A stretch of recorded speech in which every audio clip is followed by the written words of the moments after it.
ನಮಸ್ತೆ ಎಲ್ಲರಿಗೂ, ಜೈ ಶ್ರೀರಾಮ್. ಇವತ್ತಿನ ವಿಡಿಯೋ ಏನಂದರೆ ಬೆಟ್ಟದ ನೆಲ್ಲಿಕಾಯಿ. ಈ ನೆಲ್ಲಿಕಾಯಿ ಅಂದರೆ ಇದರಲ್ಲಿ ಫಾರಮ್ದು ಕೂಡ ಸಿಗುತ್ತೆ. ಇದು ತುಂಬ ಸ್ವಲ್ಪ ಕೆಂಪಾಗಿ ಕಾಣೋದು, ತುಂಬ ಹಳ್ಳಿನಲ್ಲಿ ಇರುವಂತಹ ಇದು ಪ್ಯೂರ್ ನಾಟಿ ನೆಲ್ಲಿಕಾಯಿ ಅಂತ ಹೇಳ್ಬೋದು, ಆಮ್ಲ ಅಂತ ಹೇಳ್ಬೋದು. ಇದು ನಾವು ಮನೆಯಲ್ಲಿ ತಂದಾಗ ಜಾಸ್ತಿ ಮಿಕ್ಕಿರುತ್ತೆ ನಮ್ಮ ಹತ್ರ ಅಂತ ಅಂದ್ಕೊಂಡ್ರೆ ಆ್ಯಕ್ಚುಲಿ ಇದನ್ನು ನಾವು ಈ ರೀತಿ ಉಪಯೋಗ ಮಾಡ್ಬೋದು. ನಮ್ಮ ಮನೇಲೂ ಕೂಡ ನೆಲ್ಲಿಕಾಯಿನ ಜಾಸ್ತಿ ತೊಗೊಬಂದಿದ್ರು, ಅದರಿಂದ ಜ್ಯೂಸ್ ಮಾಡಿ ತುಂಬಾ ಉಳಿದಿತ್ತು. ಅದಕ್ಕೋಸ್ಕರ ನೆಲ್ಲಿಕಾಯಿನ ಈ ರೀತಿ ಮಾಡಿ ಸ್ಟೋರ್ ಮಾಡಿ ಇಟ್ಕೊಂಡ್ರೆ ಆವಾಗವಾಗ ತಿನ್ಬೋದು ಅಂತ ಹೇಳ್ಬಿಟ್ಟು ನೆಲ್ಲಿಕಾಯಿನ ಏನು ಮಾಡಬೇಕು, ಸ್ವಲ್ಪ ಹಬೆನಲ್ಲಿ ಬೇಯಿಸಿದಾಗ ಏನಾಗುತ್ತೆ, ಅದು ನೀಟಾಗಿ ಓಪನ್ ಆಗುತ್ತೆ. ನಾವು ಕಟ್ ಮಾಡೋ ಅವಶ್ಯಕತೆ ಇರೋದಿಲ್ಲ.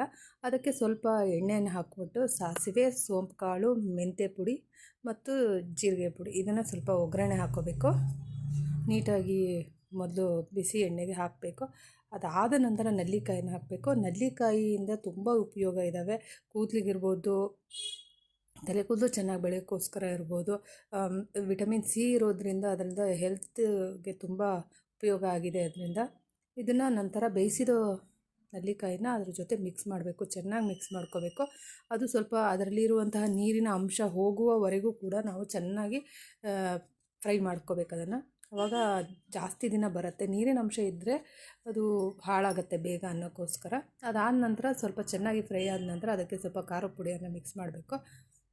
ಅದನ್ನು ಕೂಡ ಚೆನ್ನಾಗಿ ಫ್ರೈ ಆಗಬೇಕು. ಅದಾದ ನಂತರ ಸ್ವಲ್ಪ ಅರಿಶಿಣದ ಪುಡಿಯನ್ನು ಕೂಡ ಒಂದು ಅರ್ಧ ಸ್ಪೂನ್ ಆಗೋಷ್ಟು ಅರಿಶಿನ ಪುಡಿಯನ್ನು ಮಿಕ್ಸ್ ಮಾಡಿ ಚೆನ್ನಾಗಿ ಮಿಕ್ಸ್ ಮಾಡಬೇಕು. ಅದು ಫುಲ್ಲು ಅದಕ್ಕೆ ಅಂಟ್ಕೋಬೇಕು, ಅಷ್ಟರ ಮಟ್ಟಿಗೆ ಅದನ್ನು ಹಾಕಬೇಕು. ಅದಾದ ನಂತರ ಅದು ತುಂಬ ದಿನ ಇದು ಏನಂದರೆ ಸ್ಟೋರ್ ಮಾಡಿ ಇಡ್ಬೋದು, 6 ತಿಂಗಳುಗಟ್ಟಲೆ ಸ್ಟೋರ್ ಮಾಡಿ ಇಟ್ಕೋಬೋದು. ನೆಲ್ಲಿಕಾಯಿ ದಿನ ಒಂದು ಪಿತ್ತ ಯಾರಿಗಿರುತ್ತೋ ಅಂಥವ್ರು ನೆಲ್ಲಿಕಾಯಿ ತಿಂದರೆ ತುಂಬ ಪಿತ್ತ ಅಂಶ ಕಡಿಮೆ ಆಗುತ್ತೆ ಅಂತ ಹೇಳ್ತಾರೆ ನಮ್ಮ ಕಡೆ. ಅದು ಕೂಡ ಇದು ಏನಂದರೆ ಒಂದು 2 ಪೀಸ್ ತಿಂದರೂ ಕೂಡ ಸಾಕು. ಸ್ವಲ್ಪ ಈ ಟೊಮೆಟೊ ತೊಕ್ಕು ಆ ಥರ ಬರುತ್ತಲ್ಲ, ಆ ಥರ ಟೇಸ್ಟ್ ಇರುತ್ತಿದ್ದು. ಇದಕ್ಕೆ ಸ್ವಲ್ಪ ಗರಂ ಮಸಾಲವನ್ನು ಕೂಡ ಹಾಕಿದ್ದೀನಿ, ಮಿಕ್ಸ್ ಮಾಡಿದ್ದೀನಿ. ಇದು ಉಪ್ಪು ಯಾವಾಗ ಹಾಕಿದ್ದೀನಿ ಅಂದರೆ ನಾನು ಸ್ವಲ್ಪ ಹಬೆನಲ್ಲಿ ಬೇಯುವಾಗಲೇ ಸ್ವಲ್ಪ ಉಪ್ಪು ಹಾಕಿ ಬೇಯಿಸಿದ್ದೀನಿ. ಅದರಿಂದ ಅದು ಉಪ್ಪು ಚೆನ್ನಾಗಿ ಹಿಡ್ಕೊಂಡಿದೆ, ಆಲ್ರೆಡಿ ಉಪ್ಪು ಹಿಡ್ಕೊಂಡಿದೆ. ಇವಾಗ ನೀರಲ್ಲೂ ಕೂಡ ಬೇಯಿಸ್ಬೋದು ಅಥವಾ ಹಬೆನಲ್ಲೂ ಕೂಡ ಇದನ್ನು ಬೇಯಿಸ್ಬೋದು. ಅದಾದ ನಂತರ ಸ್ವಲ್ಪ ಬೆಲ್ಲವನ್ನು ಹಾಕಬೇಕು. ಅದು ಯಾಕಂದರೆ ಬೆಟ್ಟದ ನೆಲ್ಲಿಕಾಯಿ ಪ್ಯೂರ್ ನಾಟಿ ಇರೋದು ತುಂಬ ಕಹಿ ಇರುತ್ತೆ, ಬಾಯಿಗೆ ಹಾಕಿದಷ್ಟು ಕಹಿ ಇರುತ್ತೆ, ಹಾಗಲಕಾಯಿಯಷ್ಟು ಕಹಿ ಇರುತ್ತೆ. ಆದರೆ ಇಲ್ಲಿ ಫಾರಮ್ಗಳಲ್ಲಿ ಬೆಟ್ಟದ ನೆಲ್ಲಿಕಾಯಿ ಸಿಗುತ್ತಲ್ಲ, ಅದು ಬಂದು ಅಷ್ಟು ಕಹಿ ಇರೋದಿಲ್ಲ. ನಾವೆಲ್ಲ ಸ್ಕೂಲ್ ಟೈಮಲ್ಲಿ ಈ ಬೆಟ್ಟದ ನೆಲ್ಲಿಕಾಯಿನ ಜೇಬಲ್ಲಿ ಇಟ್ಕೊಂಡು ತಿನ್ಕೊಂಡು ಸ್ಕೂಲ್ ಟೈಮಲ್ಲಿ ಹೋಗ್ತಾಯಿದ್ವಿ. ಆವಾಗೆಲ್ಲ ನಮಗೆ ಕಹಿ ಏನೋ ಫೀಲ್ ಅನ್ನಿಸ್ತಾನೆ ಇರಲಿಲ್ಲ. ಬಟ್ ಇವಾಗ ತಿನ್ನೋಕ್ಕಾಗಲ್ಲ.